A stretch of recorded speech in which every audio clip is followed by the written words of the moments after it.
So when it comes to horses, we do most things on the left side. I'm not really sure why that is, but that's just how we do it. We get on, we get off, we saddle, we bridle, we unsaddle. Everything is on the left side.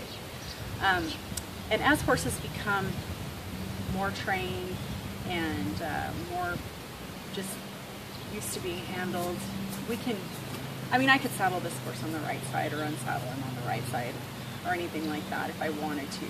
But when we're first training them, we stick to the left and we go from there. So I'll show you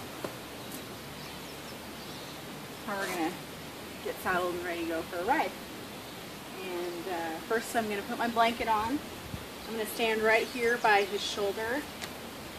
This is probably the safest place to stand when you're around a horse because he can see me right there really easily, and he's not very likely to kick me if he happens to kick up at a fly or something with his hind leg. Let's throw this up here, and I'm going to make sure, this is where my saddle, the front of my saddle is going to go right over his withers, so I'm going to make sure that I've got plenty of padding up here. My saddle, my blanket is centered, and then I'm going to grab my saddle. And what a lot of people do when they're first learning how to saddle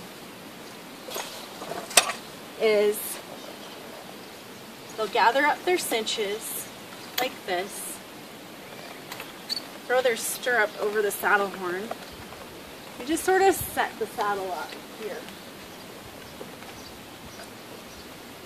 And you can definitely do that.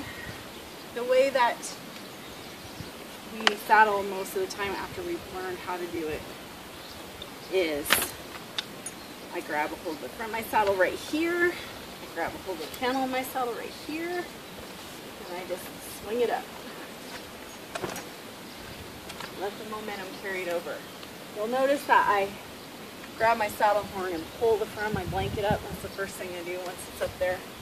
And that's just to alleviate some of the pressure on his withers from my saddle sitting there. So I'm going to go around behind him. I'm going to let my cinches down over here.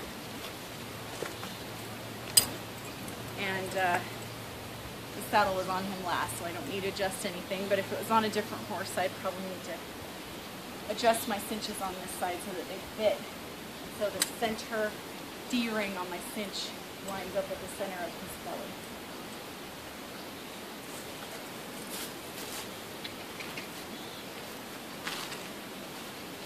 So back here to the shoulder, I'm going to reach under and grab my cinch, my front cinch. I'm going to run the ladder, go through, and I'm not going to cinch him up very tight because he's just standing here in the trailer, and I don't cinch him up tight until I'm about to get on. And I'll grab my back cinch, which is actually a front cinch right now. Cinch that up, and now we're good to go.